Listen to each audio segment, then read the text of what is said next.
Hello and welcome to Network. My name is Pumela Zondo with your technology and social media news. SABC Network on Facebook, X and Instagram. News network at sabc.co.za on email. This week, X poll is asking you if you think children should be on social media. Your views are because Facebook has said that they will be adding a few features that children, especially teenagers, will be blocked away from on social media. Results of that X poll are coming up later in the program. Here's what's coming up in this particular episode. We look at how some are turning to solar power in education, agriculture and other sectors here in South Africa. The details on education in ICT. Our conversation is looking at how digital wallets can help spaces like the township economy. As it doesn't seem like power outages are going to go away anytime soon in South Africa, there are a few people in quite a number of industries who are now turning to solar power. But this does have its limitations and complications as well. 2023 saw South Africans experiencing the country's biggest power outages in history. While there seemed to be some easing up of things over the December holiday season, these electricity interruptions returned as January started. They interrupt work, life and schooling. In Mzimkhulu, Ethembeni Junior Secondary School was dealing with a lack of water as well, which exists in the rural community here in southern KwaZulu-Natal. But Principal Mthunzi Mbewana has resolved these issues with solar power. It's an advantage for us that we always have water and our lights are always on. We have a reservoir tank there on top, and then we have got 6 water taps around that are coming from this borehole. Solar is not cheap. The installation in Ethembeni happened through donor funding. Solar power enables the school to also have pumps for borehole water, which is used here for drinking and for the food garden that has been started by the school. This solar project was donated to us by ABSA. We are harvesting water underground. We have these solar panels, and then we have a borehole there, and then we are that solar panel is also helping us with electricity. This farm in the Western Cape says it stopped working on half of its land. This is because the irrigation system used needs frequent electricity, which has been a problem in South Africa. You need 2 or 3 cycles. 3 have a certain need for water, and you need a certain amount of hours in a week from Monday to Sunday. And with phase 3 to 6 load shedding, it's impossible. South Africa is working on transitioning to renewables, but those that can afford solar connections are not waiting. Most alternatives to the current electricity grid are imported. People didn't have trust or confidence in Eskom's ability to solve the problem, so they started looking for alternatives. South Africa's energy crisis is expected to still be bad in 2024. Even though the government has a draft plan, some have said it's not clear enough.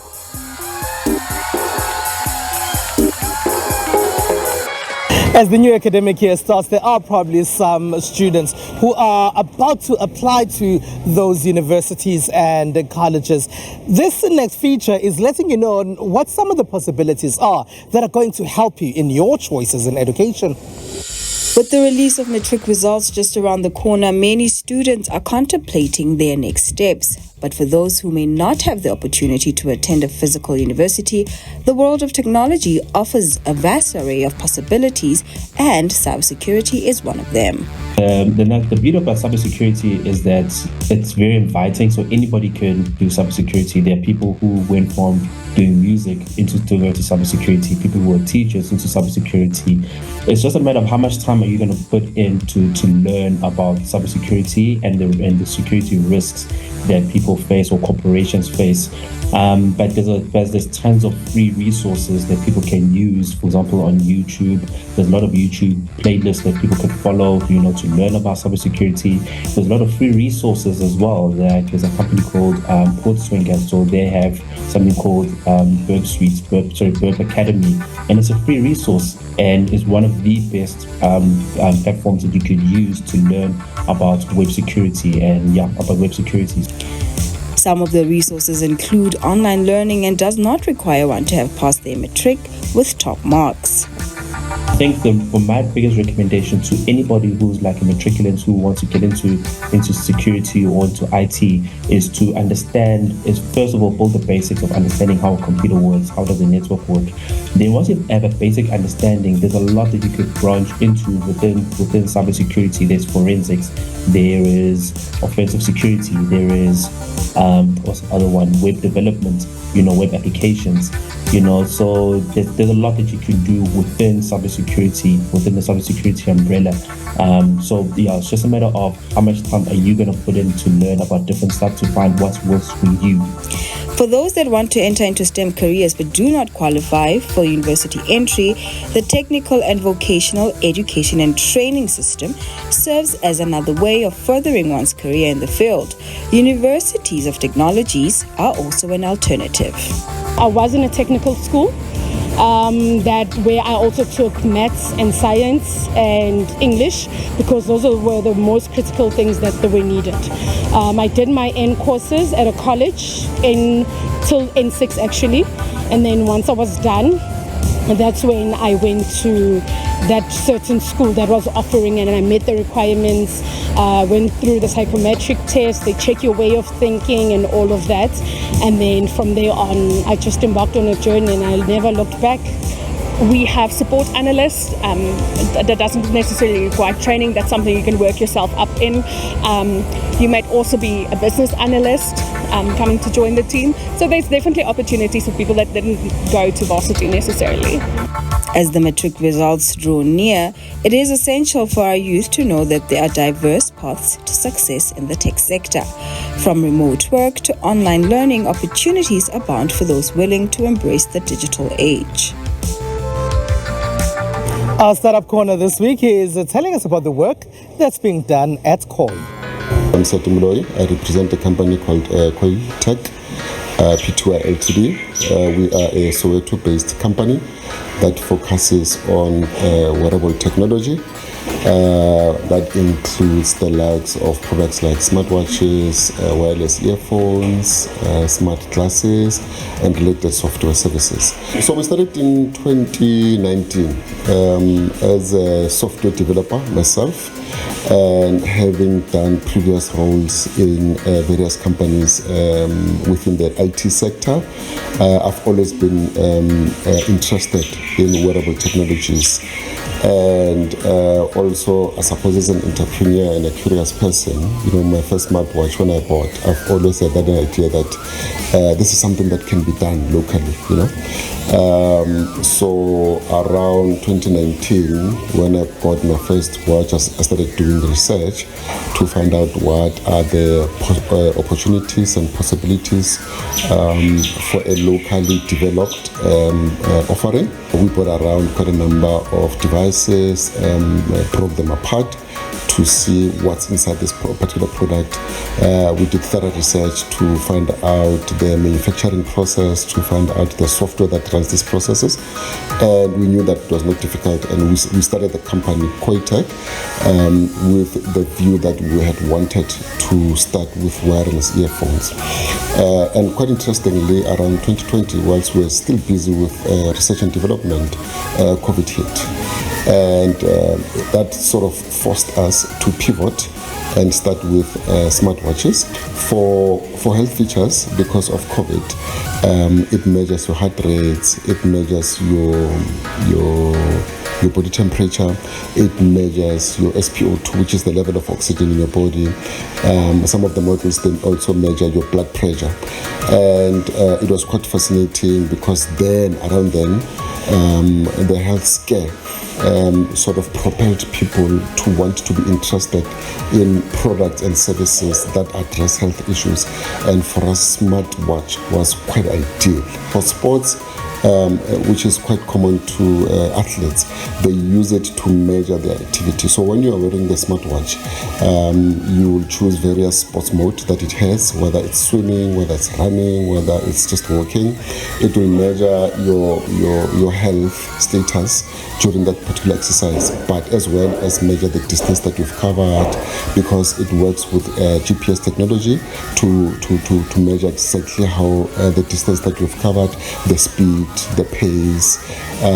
It will also measure the what do they call it, the fat that you burn. For communication, you are able to get all your messages on your wrist, including your SMSs, your WhatsApp, your email, your social media notification. So it's a convenient way of modern communication, and you can also receive calls.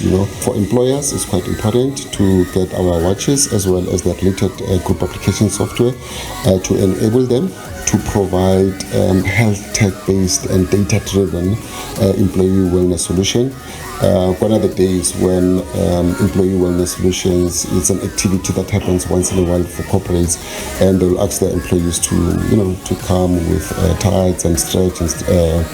So you need systems like ours to be able to have the ability to know if any of your employees they get into trouble and get notifications. Our watches, Koi AfriWatch 1, it's available on our own online store, which is www.koi, which is KHOI.Africa, as well as on Macro online, www.macro.co.za, and we are also available on Telkom stores. Because of the dangers of carrying cash around, after the break, we're going to be touching on digital wallets and how they can help certain sectors like those in the township economy, much like the space that we're in today. It's SABC Network on Facebook, X and Instagram. We'll have that conversation after the break. SABC Network on Facebook, X and Instagram, news network at sabc.co.za on email. Cash is king is what we used to hear for a very long time. But this has changed as we hearing that retailers like Woolworths are now considering going cashless because of the dangers that come with holding cash. We also hear that there could be potential uses of digital wallets, especially when it comes to the township economy that still uses cash. And sometimes you would find that the money vans get hijacked and the cash that they carry gets stolen. This is where digital payment systems come in. Now, Jonathan Holden, who is the Chief Operations Officer of Soulmate, says that their digital wallets can help in certain spaces. He joins me right now to discuss digital wallets. Hello, Jonathan, and thank you very much for being a part of our network. Maybe if we can start by explaining what digital wallets actually are and how they differ from payment apps. Some people can't access traditional banking accounts. For example, they don't have a proof of address or a tax number or the various other things that certain banks require. So this becomes an alternative because the digital wallets, at least the Soulmate app, we only require someone to have a valid passport or ID. So they don't need all that other paperwork. They don't need to go and stand in a queue at a bank. They don't need to fill out any paperwork. So it's very easy to access. Literally from the time you download the app to the time you take a selfie and a picture of your ID, you could have an account in the space of 2 minutes. And what that gives you instantly for free is your own bank account number, so you can start using it to deposit money. And you can order a debit card. There's still a lot of cash that's doing the rounds in the South African ecosystem and the South African market. Where would you say the gaps of digital payment systems are, especially when it comes to these digital wallets? It is very much a cash society at the moment.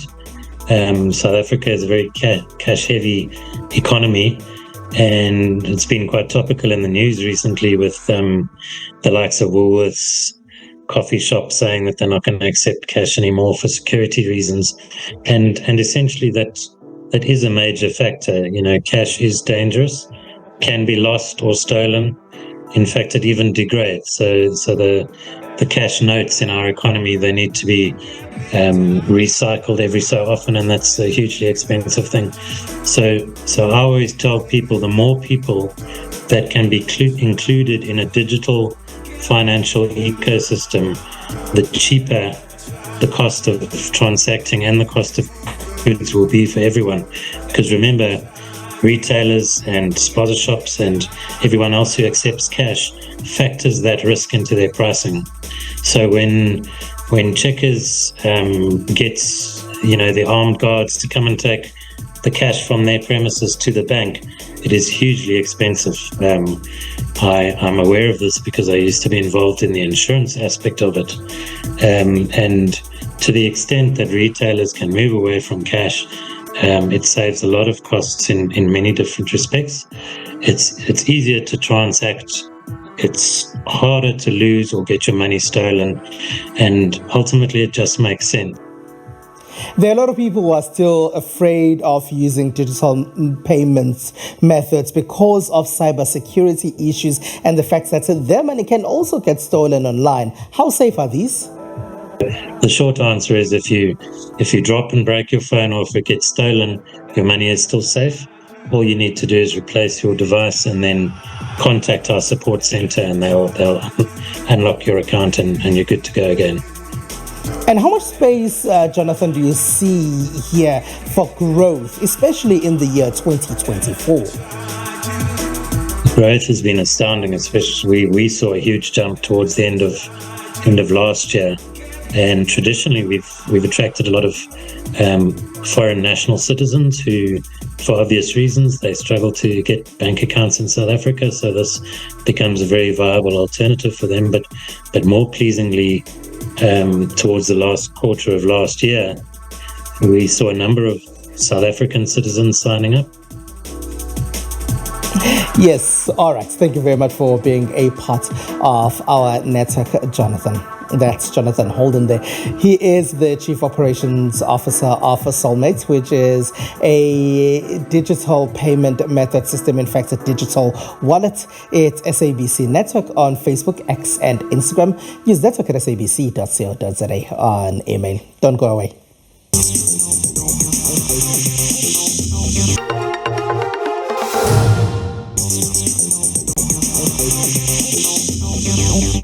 It's SABC Network on Facebook, X, and Instagram. Welcome back. Here's what else took place in the rest of the world in the tech space. The latest innovations and technological advancements were shown off in Las Vegas at this year's CES, formerly known as the Consumer Electronics Show. There were AI-powered gadgets, robots to holograms, and exoskeletons that help athletes run faster. In fact, we have different IA. First, we have a conversational one, so the robot can be answering questions. And then he has also IA to help him map the world and move around people. And you have, again, one IA dedicated to grab things. According to PitchBook data, funding for generative AI projects exploded last year, surging more than fivefold to $23.75 billion. Staying in the US, researchers have created the first functional semiconductor made from graphene rather than silicone. This heralds the new era of electronics and paves the way for smaller, faster, more efficient devices. Currently, nearly all modern electronics rely on silicone. We got kind of lulled into thinking that silicon's the end-all of electronics. It's not. It's the beginning. The team's measurements show that their graphene semiconductor has 10 times greater mobility than silicone. In other words, the electrons move with very low resistance, which in electronics translates to faster computing. Meanwhile, a Chinese research team has invented a new technology to print Braille books, offering an affordable alternative to traditional expensive Braille production. The new technology, called nanoprinting, uses nanomaterials to enhance the printing quality. 他们那个图书室的存储量、总量还是不是很大的，而且都是比较老一点的图书，因为这个传统的盲文的制作确实是过程太复杂了，成本也非常高，所以他们可能几个孩子才能轮流读一本书。Inspired by precise 3D printing technologies, Song's team studied on droplet surface interactions and precise control and broke through the bottleneck of how to connect tiny traditional ink droplets into precise lines and surfaces. This enabled nanometer scale precision of printed dots. Facebook has said that they will be blocking teenagers from certain spaces on their application. This week, our X-Poll is asking if you think teenagers or children should be on social media at all.